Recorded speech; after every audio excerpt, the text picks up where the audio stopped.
And welcome back, everyone. Welcome to another week of ESL Open Cup Asia, number 167.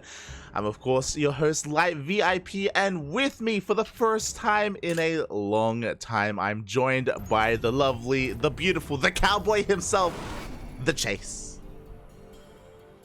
Hello. Testing. We can hear you. Hello, Light.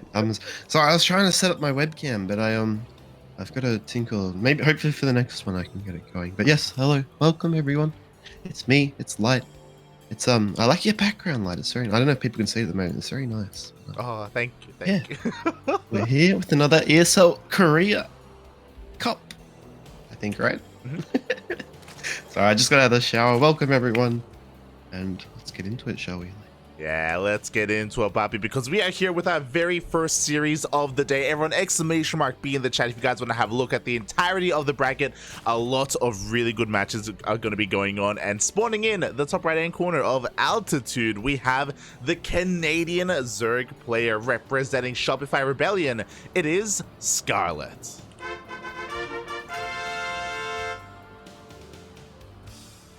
And spawning in the bottom left position, Light has done me dirty because I can't speak Chinese. It's a Chinese Protoss from, it's the Camel Clan, right? SLT? No, the other one. The Edward Clan. It is. Potato.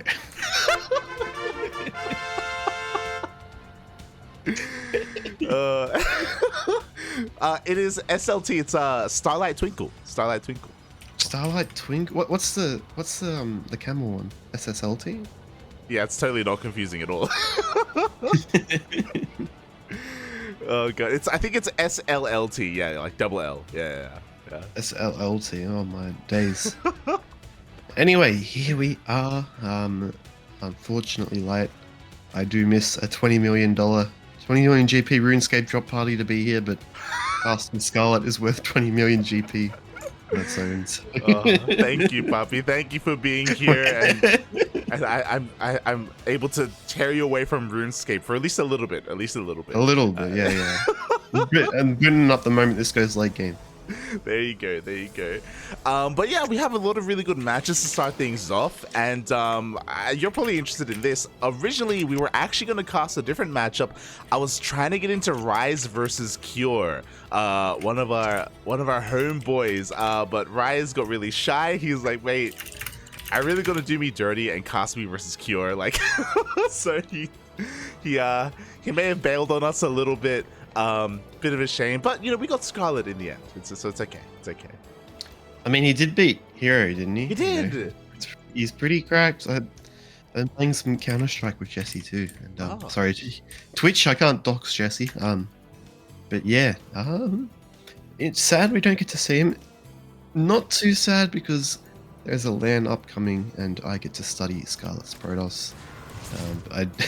It hasn't helped me so far, but maybe this game will be the one that makes ZvP click for me, because she is just so good at this matchup, isn't she? Like, yeah, she's absolutely insane. She's been getting some really good results recently. If I recall correctly, she did take down Creator a couple of weeks ago, which was insane, by the way, in an ESL Open Cup Asia. So definitely a player to look at in this matchup, and I'm really curious to see how Potato does, because we've casted Starlight Twinkle before, as a team. They've got a lot of really good players, but Potato himself is a player that I am very unfamiliar with, so I'm ready to be pizzazzed, to be dazzled, to be twinkled. Yeah, like, well, actually, Potato Pleb was one of Jesse's old accounts, so I guess spiritually we do get to cast a bit of Rise, which is good. But yeah, curious to see how he approaches this matchup. He or she, I've never actually met Potato. Maybe the girl. I don't know. Yeah, it's Aphrodite in disguise. There you go. It is, like, back in the day when you didn't know, like, Korean players were so secretive. You didn't know, like, they could all be like a secret society of players or something. But yeah, nice little scout up here. Sees the third base taken at a pretty natural timing. Couple of depths walked in. Scarlett's going to back off 2 oracles and a 3rd oracle on the way. Like, do you think they're going to have more oracles than this? No, we have a Twilight down. Yeah, pretty interesting here. So this is a pretty standard setup from Potato. As you just mentioned, you know, we have a triple Oracle opener, we have a third base on time, we have a little bit of aggression coming out. I'm a little bit surprised as well. We kind of glossed over it. The fact that Altitude actually made it through the veto process, a very large map in general. And we've been seeing this map quite a bit, specifically in this matchup in PPZ. I'm surprised you say I glossed over it, lad. I'm pretty sure I gloss over every little nuance thing when I cast. But yeah, it's a very open map, and if you look at the base layout as well, like once you start kind of pushing out a bit more, it actually gets a little bit easier to defend. You know, there's some choke points, so even though the big openness kind of favors Zerg, I'd say Protoss can kind of consolidate and do quite well in that regard. But these Lings going to try and poke in, maybe able to get this Stalker. No, it does back off. Maybe able to force an Oracle Beam. It does indeed. So not too bad from Scarlett. Nothing too crazy going on at the moment, but looks like we're settling into the mid game here. Yeah, a couple of little things here and there, right? Scarlett just poking and prodding. We saw these two oracles across the map kill a queen, so, you know, nice, but only a single queen, and Scarlett has way more where that came from. And we see Potato is transitioning into that hero style +1 attack alongside Blink as well. Oh, yeah, and he's going to force out these oracles as well to actually going to try and shoot down this queen. A little bit risky, depending on, you know, close to the creep yet. I'd like to see. Are they just going to back off here? This is not you don't really want to be trading Oracle energy and Oracle hull for the queens, which can just transfuse. You know, they're pretty strong units, like. Yeah, I mean, this is something that we've seen happen. Very rarely does Hero ever lose his oracles, but if he ever loses like one oracle initially, then he's kind of adverse to committing to any kind of push, because without these oracles, your stalkers are so vulnerable to these lings, especially well upgraded lings, and +1 melee is about to finish up. So we'll see if Potato commits to any kind of timing attack here, or if he decides to back off after losing an oracle. Yeah, and you've also got like the seesaw, right? Scarlett, you know, she's been active with these lings. Force some oracles to use up their energy, force a bit of hull damage, even snipe the oracle, was it? Oh, yes, indeed. And that could turn in your favor if you want to go for a timing attack. The one advantage of that little tussle is he did slow down this creep spread from Scarlett just a little bit, which means Queen's will take slightly longer if she does choose to pursue that kind of attack. But it looks like that it's just going to be droning up and getting to 80 workers and getting some Hydras out. Yeah, the Hydras are on the way, so Ling Hydra is the composition for Scarlett. We do see Potato pushing pretty deep onto creep here. The queens are coming in from all the angles. The oracles are taking a lot of damage. They certainly are, and he's going to be able to shave off some of these Lings at the very least. Going to lose a lot of that non-stalker the forces there. It looks like, yeah, going to try and make this work, be a bit aggressive. Does have the 16 workers at the third base. Does have the gateways now pumping out, but Scarlett, it looks like with this creep spread and a healthy Ling count, I don't know how much Potato's gonna be able to push into this location here. Yeah, he has to be very careful. I think committing up this ramp is not what we want to be doing right now. He cleans up some of this creep, but again, Scarlett is here to meet this Stalker army, and the second Oracle went down. We only have one Oracle left here for Potato. Yeah, and kind of weird to see Scarlett kind of pushing on off creep here, kind of feeling very confident. Generally, you want to be take as many effective efficiencies as possible as Zerg defending here, but no, she's feeling pretty confident. The fourth base is secured for Potato. Unfortunately, has not started probing it, not droning, just started probing now. But we have +2 melee on the way, which means we could be seeing, you know, a lot more aggression from Scarlett going into the game here now. Yeah, honestly, Scarlett's defense has been pretty insane. Like, she hasn't lost a single worker at all. Even to the Oracle, she lost like 2 drones, and that is it. She's had so much map control this entire game. We do see Potato trying to go for a bit of a War Prism harass, but it does get deflected by Hydras as well. Yeah, and this is like the perfect timing for Scarlett. The Robo Bay is not yet finished. There's no splash damage out to help here. The shield battery is going to get taken out very quickly. And this is such a good timing from Scarlett, capitalizing on these units that, you know, very light, very weak to splash, but there's no splash out at the moment. And I think this could be. She even attacked before +2 melee finish there, like. Yeah, even a little bit of an anti-timing from Scarlett, but this just goes to show how far ahead she was. She crushes the fourth base, 13 workers go down, and this transition from Potato is just a little bit too late. Finally, we have a Colossus on the way, but mate, he's already lost so much. Colossus is on the way. These Banes being morphed a bit offensively, and Potato, yeah, as you said, like, a bit of a late transition, possibly from choosing to be aggressive instead of saturating their fourth base. In fact, the fourth base has been lost. Scarlett's supply almost actually doubling that of Potatoes. She now pushes into the third base here. There's nowhere left for Potato to run. More Banes coming in. There's nowhere to run from these Banes as well. They're going to get this mineral line. Lots of probes going down late, especially with the +2 attack, and it looks like Scarlett may just overrun the third base location here. Yeah, Scarlett has been in full control this entire game. The Colossus comes out just barely before the robot gets depowered, but the army of Scarlett is here, and the Colossus gets focused down. And GG is called. Scarlett wins game 1 light. GG, well played. Scarlett does take the first game, and yeah, I don't think at any point she really was under very much pressure at all. I feel like maybe the map comes into play as well. Like, if you're trying to be this aggressive as a Protoss player, it takes that much longer to reinforce, takes that much longer to try and, you know, to try and be aggressive and try and put any pressure on the zone. Yeah, certainly. And we do have to say, like, Scarlett probably the favorite in that kind of situation. Very strong player. Hold on just a moment. Never mind. Sorry. But yeah, you know, it's early days. We did say the map was very open, very favored, I guess, for those kind of engagements there.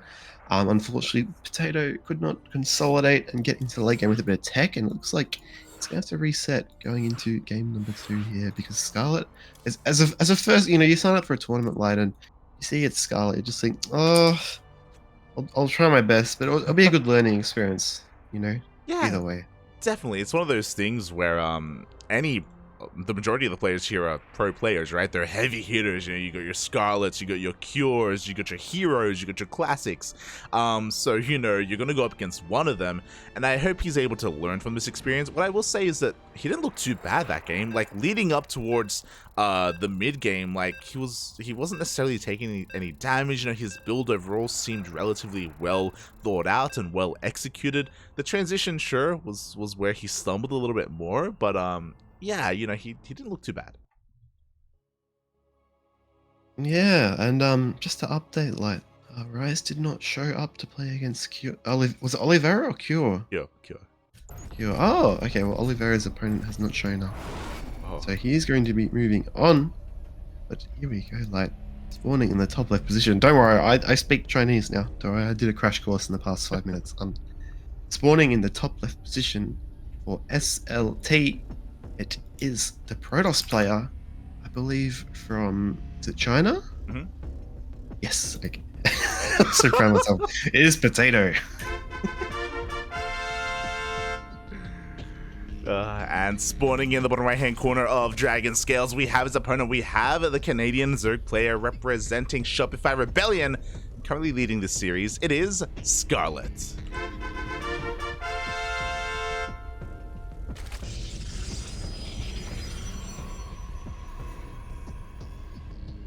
Like, guess what I see? Oh, talk to me, puppy. Talk to me. I see no dragon scales, Light. I'm so I want to speak to the manager. Where are they? I've seen dragon bones, I think. Have you seen any scales? Yeah. The bones, they're on the edge, right? Somewhere? I don't know. No scales. Kind of bony. Are those scales? Rocks, man. Oh, they look bones. They look, yeah. They're bones somewhere. Dragon bones. Yeah, where are they? There has to be at least one. Maybe it's like a token scale in like the top right corner. Oh, like, god. But yeah, either way, Scarlett, pretty standard opening. This probe just being a little bit annoying as well. Scarlett's onto it though. Look at that. Oh, look at that worker micro. Oh. And Potato is going to be leaving empty minerals and empty-handed. Do they have hands? According to Carbot, I think they have little hands. I think, right? Carbot is my headcanon. They have hands. Just refuse to use them at all, except for when they gotta, you know, express themselves in a drama or a play. Yes, exactly. But yeah, the nice little micro there from Scarlett overall. We're now loading into a bit of a smaller map here on Dragon Scales, so if Potato did attempt to go for the same kind of style, then maybe he would have a little bit more success. I'm curious, because typically when it comes to these more amateur players, I don't know how kind of deep their pockets are, you know? I don't know how much variety and how much complexity they have to their amount of builds that they have available to them. Yeah, I mean, I'm pretty sure I have one build. It's from 7 years ago. So, Uh-huh. like, does that does that count as build variety? I Uh-huh. mean, no one else is doing it, so Uh-huh. But yeah, look, at this level, the players that it's when they're pros, it's their livelihood. They're prepared for multitude of situations. They have multitude of build orders that even if they look a bit similar when they open up, they diverge in different ways. Scarlett might, yeah, actually that's a pillar there, isn't it? Yeah, she's fine with this Overlord. I still don't know the pillar locations. I guess as Zerg, you just veto. You veto the maps that don't have pillars, right? That's as far as I'm good. Like, man, that's as far as my logic goes. Okay, that's Pretty how, much, yeah. But no, it does look like pretty standard for the most part. Taking all 3 drones off of gas right at 100, so she's gonna be pumping really hard, relying on those queens and speedlings. And we've seen the meta. You know, generally players have gotten more greedy from both sides as the game goes on, as they get a bit more tools, a bit more knowledge on the meta to defend. It looks like Scarlett's taking this to absolute extreme, and right as I said, 3 more drones on gas. Never mind. Yeah, she's pulling back into gas. The other interesting thing is that we saw Potato open up with a Stalker, but still go Stargate behind it. So, interesting choice to try and deny some scouting information, but still reveals the Oracle anyway. So, we're getting a little bit of mixed signals here, as similar to last game, he is taking that third. Yeah, and he's gonna get that overleash. Oh my god. I swear that Stalker's in scan range, but it's not in attack range. 'Cause it did rear up a bit there, but we see now Oracle going to go across the map. Scarlett's Ling's going to be a little bit more kind of on the field, and this is one of the things you'll see really good players do, like with their Lings. You see Cyril do it as well. 50 minerals for 2 Lings. It's not just 2 Lings, it's like 2 different spots where you get vision. It's like 6 Lings gives you 6 different places you can keep your eyes out on the map, and there's no shield battery here. The Stalker is isolated, and the Oracle's across the map, so this could be pretty bad here for Potato. Oh, never mind. Yeah, the Oracle did lose its shields in the end, but the second Oracle shows up just in time, and we are safe and sound. And, that's kind of why this opener is so popular here for Protoss players. They can be very safe. Yeah, and speaking of safe, that Oracle just went down at the 3rd base of Scarlett, so only going to be 2 Oracles again here, as we see all the tech thrown down now too. Keeping the Oracles at home, even though the Lings aren't really getting that much done, they are trading it a little bit. Really not too bad. Might even force out a beam here from these Oracles. Yes, they will. And yeah, Scarlett's just playing pretty well and keeping Potato on his toes so far. Yeah, definitely. And once again, after losing that Oracle, I do kind of feel a little bit here for Potato. If he does want to hit a bit of a timing, he has to be that much more careful as well. And Scarlett is probably resting that much more easier now that she knows that we're down to only 2 Oracles instead of those 3. She can be a little bit greedier, and she's actually approaching this in a very different manner with her army composition. Yeah, we do see Roach and Roach Speed on the way. Potentially going to be going for a bit of a Roachling unit comp here with a fast hive build-up. Going to come in. There is a Spore Crawler, but some worker's going to get taken down. That Oracle gets very low, but no, he's going to be safe and get out of there. Oh, what is this? Split Light. Oh, the splits, Bobby. We do see one Oracle try to get a little bit more damage. It looks like 6 turns are going to go down, but oh, it goes down. Yeah, maybe feeling like you need to get a bit of extra damage there. Excuse me. But no, it's high risk, high reward as that Oracle goes down. And yeah, gonna build some gateways, get a cannon as well. And Scarlett is holding down that Roach key. We could see an attack soon, late, because there's no indication that she's going to be droning this 4th base. Yeah, the 4th base is on the way, but merely for Larva, as Scarlett has cut drones at 68. What's important is that we do see much faster tech here from Potato. He went double robo into a bay as well. Colossus production has commenced. Unfortunately, if you look at his vision, he did miss the Roach Warren. He hasn't seen the Roaches as they come out. He doesn't know what army composition Scarlett's working with. Yeah, I'm not sure if she's gone for this this kind of Roach army here, because she's taking out 2 Oracles. Like, generally you need something to shoot up against Oracles when you attack, but the DPS has been halved by, what is it, like 66%. The 2 Oracles gone down, 1 quite low, and this is looking a little vulnerable for Potato. Again, it's going to take it 4th base. We're going to have to. That's the thing with Legacy of the Void.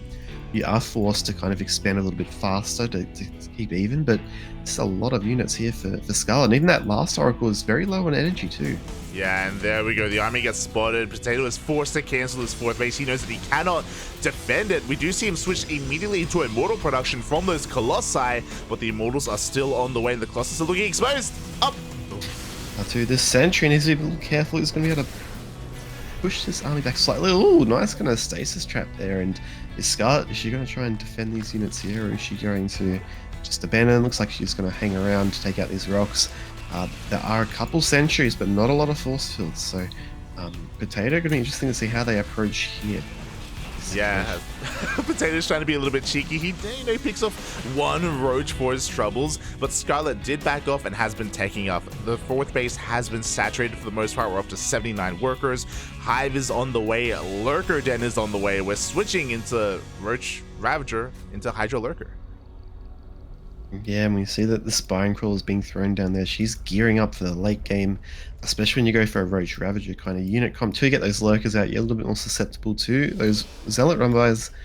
And shout out to Banglory in the chat. According to Deep L, Potato's name means "May the world be treated gently." That's pretty deep, like. Oh, that's so sweet. He's about to. I feel bad now. I feel like his world needs to be treated a bit gently because he's getting it rocked right now. Oh my god! Speaking of getting rocked, I don't know if you saw, but the Biles of those Ravagers did actually take down the last remaining Oracle. Oh my god, did it? No, I didn't see that. So smart. But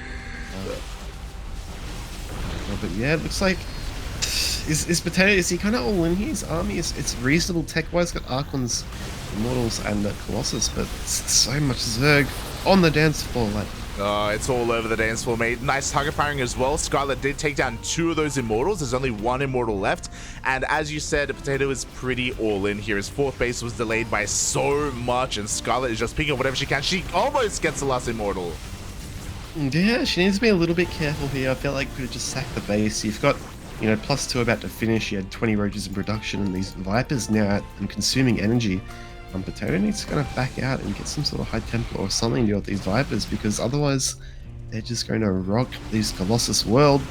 And we'll see here, like.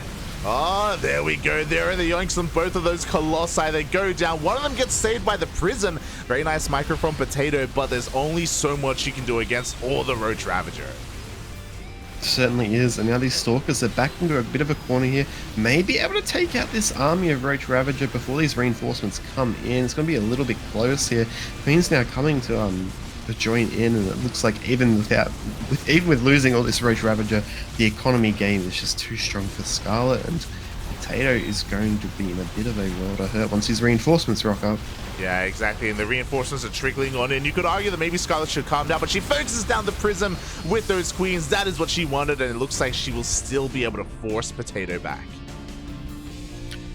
Yeah, and something kind of unique there that I saw while Scarlett was microing that fight, full attention on it.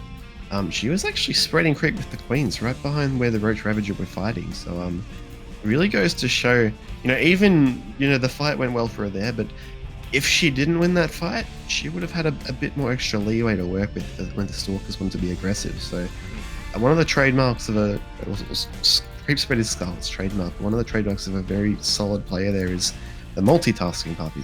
Yeah, definitely. The ability to be able to be in the middle of a big engagement and still have your macro cycle, not just your macro cycle, but as you said, to be able to spread creep in the middle of the fight. It was crazy, Papi, as once again, Scarlett shows up and this time kills the 4th Nexus.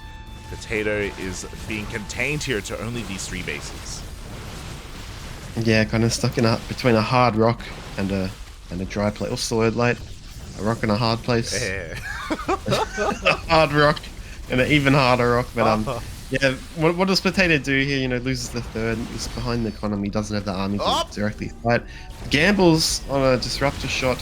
Is not going to get it. The 2nd disruptor is going to go off. Not quite. Yes, it is. I'm going to miss. Scarlett splits very well, and it looks like this position is going to be overrun here. Like, we go into a 2-0 victory for Scarlett. Yeah, here we go. We have a couple of yoinks coming in for their last remaining Immortals. You do see Potato trying to make a final stand with the shield battery, with the overcharge, with the cannons. Another Nova is going to be going off. Will connect just before the yoink happens. But we're down to, I think the only remaining unit here is that one disruptor, which was just barely trying to warp in another wave of stalkers. Yeah, and things were looking good when Potato clicked on the shield battery overcharge, but now it's run out. So it's all over. Pretty valiant last stand though. Yeah. Yeah, 100. He was about to win the game, mate. What are you on about? He was. I was getting triggered. Oh man. The boys had a game. Had a game last night, like where I had Hydras on top of the Colossus Rise that popped, and the shield battery saved it. And yeah, GG. Scarlett wins the game. And it's going to take the first series we cast 2-0. GG, well played. Scarlett does take it in a very, very impressive fashion. Shout out to Potato, by the way. Again, he is a bit of a lesser known player. He's a more of an amateur player trying to make his mark in the scene. And yeah, there were definitely moments where, he looked pretty good. Unfortunately, lacking some scouting information in game number 2. He didn't know about the roaches. He committed into Colossi when he didn't need them. Maybe going into something like Disruptors earlier could have worked out in his favor. It's hard to say. Yeah, it is. Unfortunately, it looks like, Potato's a very good player. But Scarlett is just dominating. She's been playing this game for a very long time.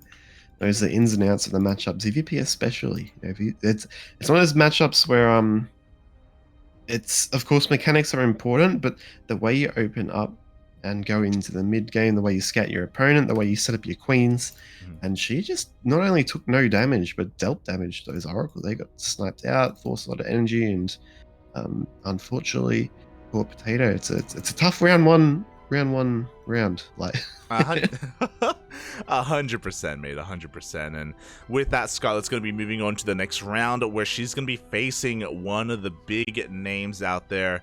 She's going to be going up against Cure.